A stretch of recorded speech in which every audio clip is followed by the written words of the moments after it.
dedicate the last remaining months of my stay in the office of the President going after corrupt people. So that by the time na maminus-minus na, do not expect me to entirely clean as a pristine, clean bureaucracy. That is impossible and cannot really be achievable. Pero as we go along our way, marami na tayong talagang itong corruption. List of Philippine Drug Enforcement Agency, PDEA, personnel dismissed from service. Number 1 is Julius Navales, Director, Administrative Holding Office, Administrative of Human and Resource Service. Grave misconduct and conduct prejudicial to the best interest of the service. Dismissal. Ang sunod si Erwin Ogario, Director 3, Administrative Holding Office, Administrative and Human Resource Service.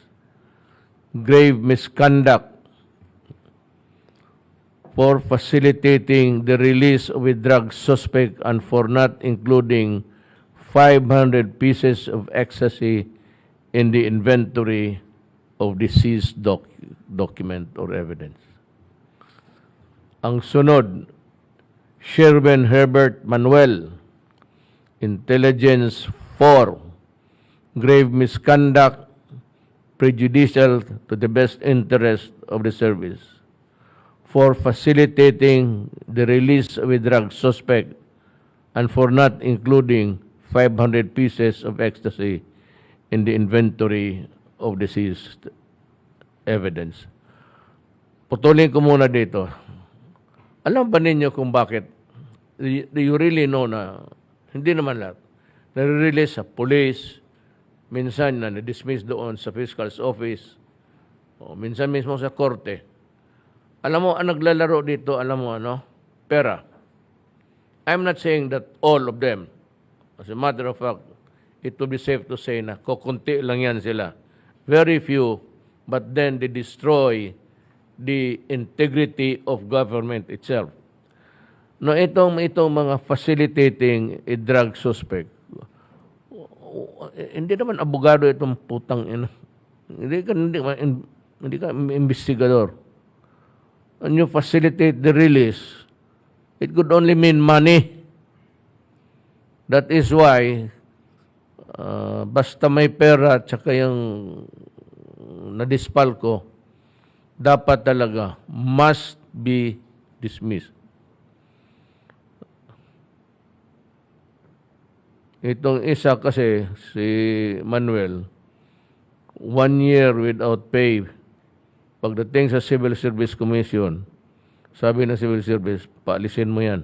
Tama yan. And I would like to congratulate. Using the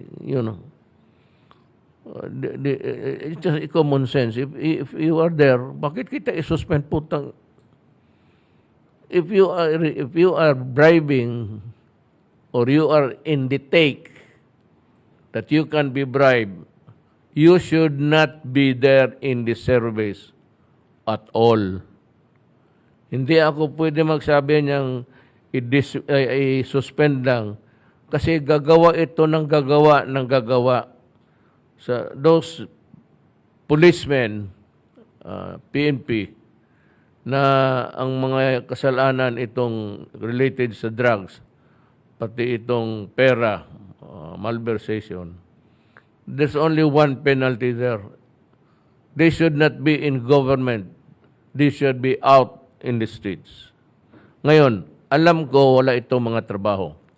But these guys are really, lalo na yung tumanggap ng pera, nasanay sa corruption. Alam na nila ang laro. Gagawa itong mga paraan para mabubuhay.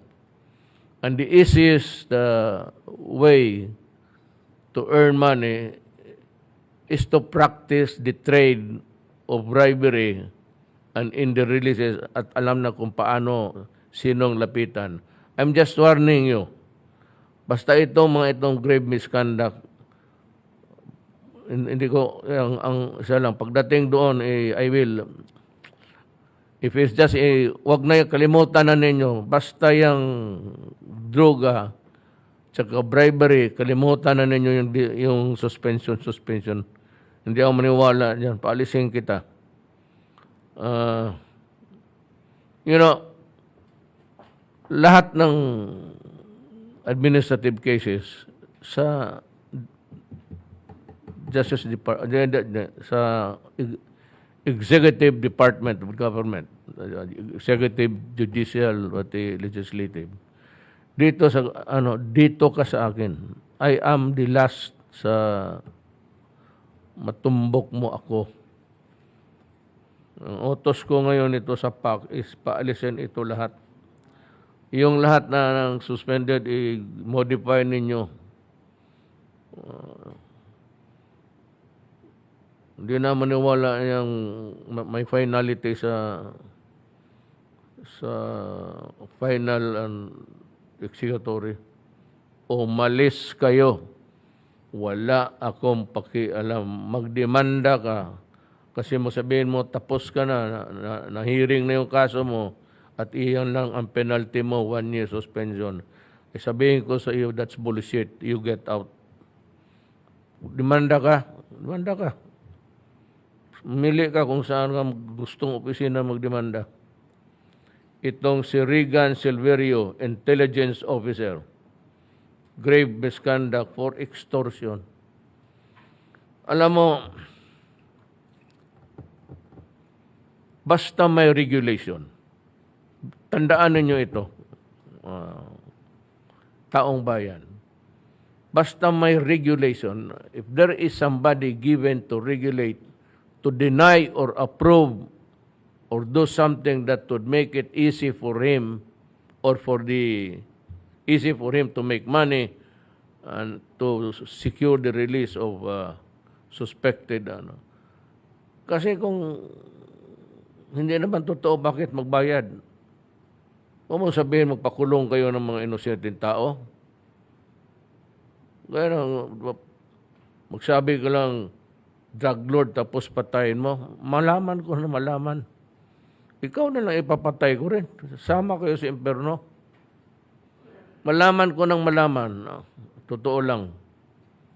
Baski anong sekreto ng transaction mo, alam ko. So, hindi mo matago yan. You think that ikaw intelligence officer, kaya mga intelligence officer, binabantayan rin kayo. Kasi duda man ako, baka mabili ka. Kung hindi ka mabili, mabuti. Kaya yung ninyo, umalis kayo. No, the problem is, pag wala na kayong trabaho, anong gawin ninyo? So, pasok kayo dyan sa mga transaksyon na ganun. Kaya I'll be asking the PDEA to come up with the list of itong lahat ng mga tao in government, lalo na yung law enforcement, na kung sino yung napatanggal. Kasi may suspetsa ako, hindi lang suspetsa, sigurado ako na gagawa ito ng milagro para to continue with this nefarious activity. So bantayan ito sila. There must be a team dedicated to watch only these guys who were dismissed from the service. Itong si Hasan Muharram, administrative staff, grave misconduct for testing positive for drug use. Ito yung mga sana wag na ako makahuli ng ganito. Yung hulihin ninyo isang tao, tapos ipatest ninyo ng positive, tapos kunan ninyo ng pera, that is extortion. Tapos you invasive yung injection. Wag lang sana kasi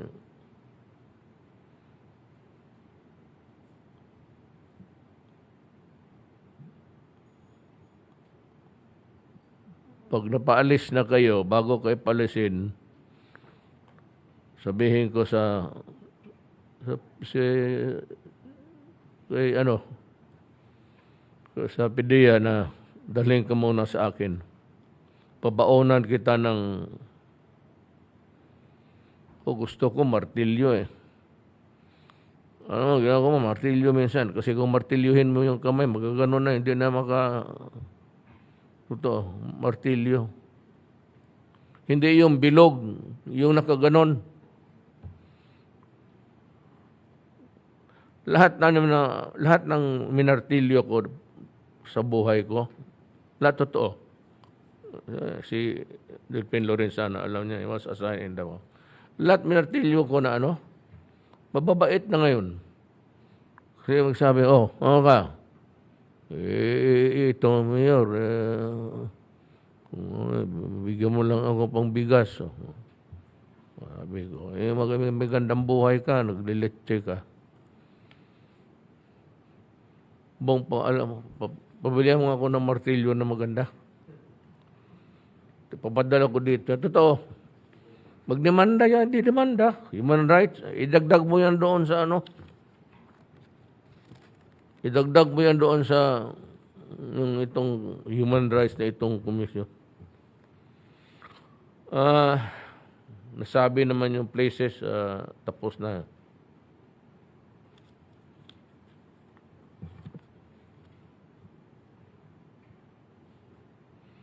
There are only 10 countries today.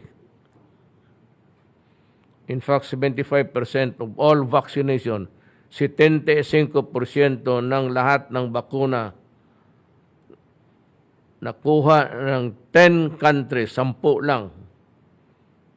Yung 130, wala.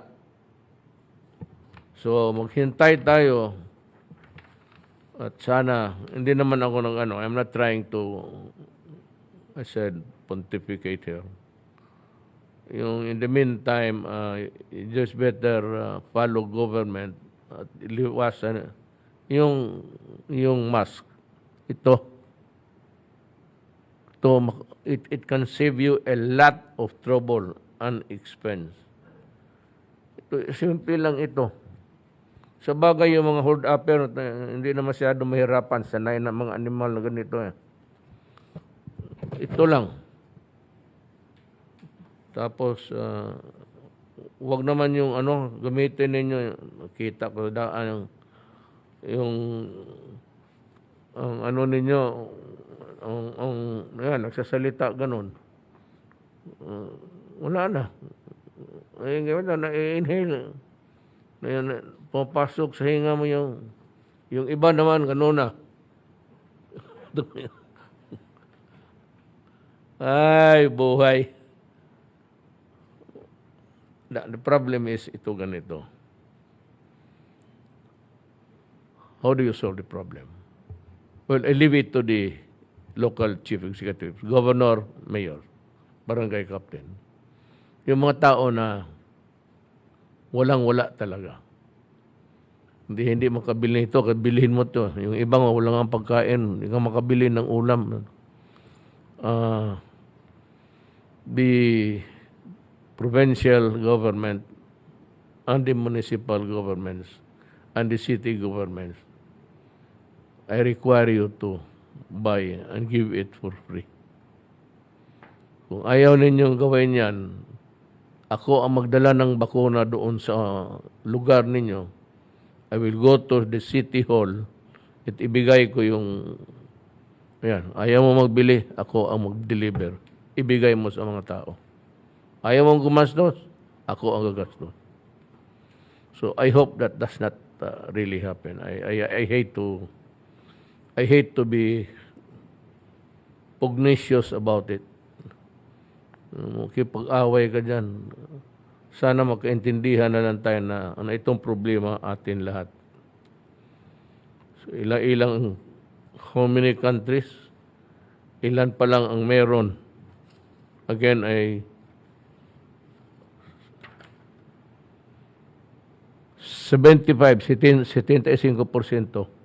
nandiyan lang sa 10 na Ang iba tayo, pati tayo wala. Canada nga na kapitbahay ng Amerika, nagdadamutan pa sila. Kino-corner talaga ng Amerika lahat ngayon. Kasi they have about 270 million people. Well, 332? Million, yes, sir. All the statistics, walang binasa ko kanina. So, 300, my God. Tapos, may booster pa. Aabot pa ito ng be very careful. Ako naman, I've been criticized. Tama kayo. Na ito si Duterte nagsasalita, hindi naman sinusunod. Tama kayo.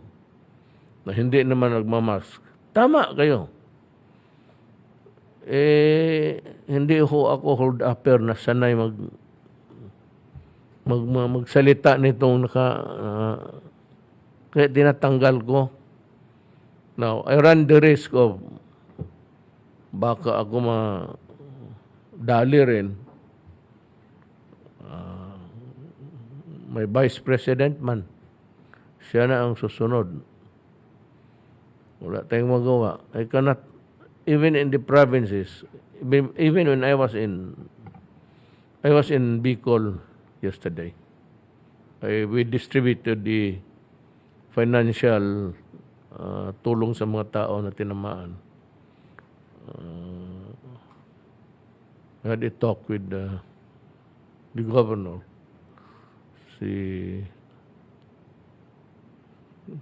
Sino ganun mo? Was Pimentel. Sa Surigao, not Bicol, Bicol in Surigao. Yun pala ang tinamaan ng husto. But there was really no thing about distraction. Well, there were, but it was because of the flooding. Na noon-una, yung climate change, medyo pa ako noon. Parang ayaw ako maniwala. But ngayon, sobra talaga ang tubig na galing sa langit because of umiinit ho ang planeta. At even by a certain degree higher, we are in serious trouble. Kasi yung dagat to, mabilis na rin yung singaw na tubig. Kung akyat yung parang nag-init ka ng tubig, yung sumisingaw. And the biggest, mas marami pa sa landmass ang tubig. Kaya kung bumagsak yan, talagang tudo-tudo. And we are not prepared for that. Noon, we have the typhoons and the hot weather and the cold weather, usually in December. Pero ngayon wala ng panahon sa bagyo. The bagyo can come anytime. Nagwawala ang tubig nga sa dagat. Usually sa atin, Cebu,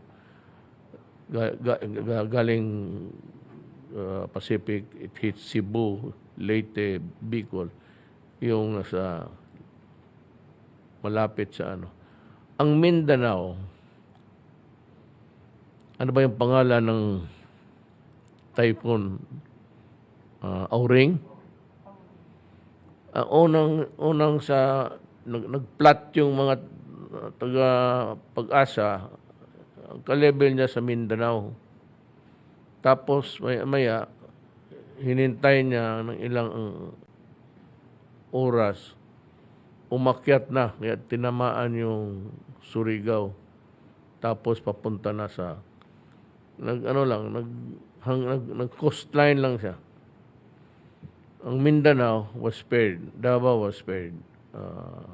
We have to thank the good Lord for that.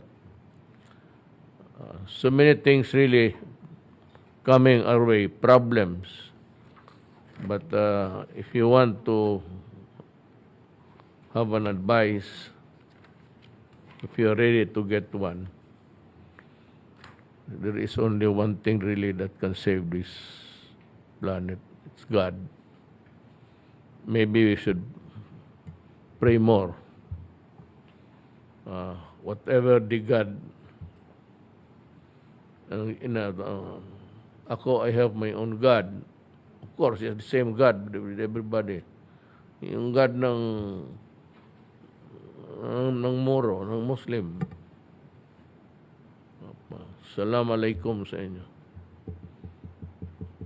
Ano lang, magdasal tayong lahat kasi mahirap yung buwan-buwan it's destructive to the nation. Tsaka yung pera. Hindi na namin nauna doon nauna na yung mga sila Generalad.